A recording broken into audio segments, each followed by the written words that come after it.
produce something for everybody.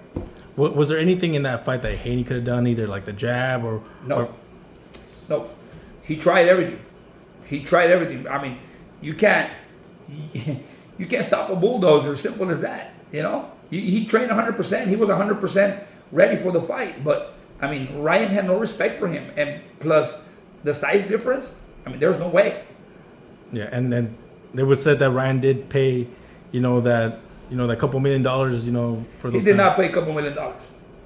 You feel like I know how much he paid because I'm involved with all these people, and he wanted to bet $500,000 per pound, and they brought the lawyer, the attorney came in, and he spoke to the commission, and he made an agreement with the opposite team and with him, and they didn't pay that much money. They paid a small sum.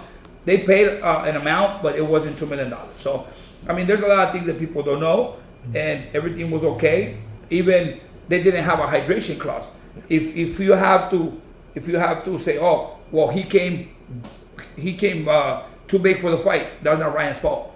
Haney's team never demanded a rehydration clause, because there's hydration clauses where, hey, after the weigh-ins you cannot rehydrate over so many pounds. They didn't do it, and they didn't care. They said, no, we don't care, and they have to care. You have to care about your fighter, because there's fighters that after the weigh-ins they rehydrate 20 pounds, 25 pounds, and there's fighters that don't. Do you feel like they underestimated, even though they knew that Ryan was going to come in bigger, they underestimated him because of the antics? No, obviously they underestimated him based on his actions, what he was doing. But he was just playing. He's playing everybody. Do you feel like Devin Haney went into that fight knowing he was going to lose, or no? The fighters never go into fights thinking they're going to lose, especially at that level of fight, especially Haney. Yeah. An undefeated fighter definitely did not. An undefeated fighter will never go in a fight thinking he's going to lose. Never. Yeah, and a big story of that fight was that 7th round. You talked about the ref. It was hard not to feel like there was a little bit of cahoots in that. Do you feel like it was just that pressure, that moment of that fight, or? It's everything at once.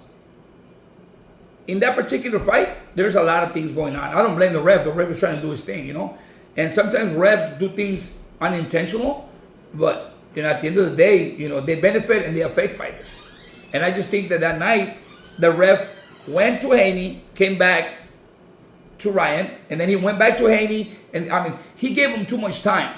He gave him too much time to recover, when in reality, he should have hurt him from the beginning. And if he would have given him less time, box again, Ryan would have stopped him in that round. As a trainer, what would you advise Devin Haney? They always say that a fight like this, where you get, beat down, you analyze what opponent is next. What would you do? It changes your life. A fighter will no longer be the same after a fight like that. Devin Haney was a great fighter. He had his great moments. He was a world champion. But after a beating like this, mentally, he will no longer be the same, and physically.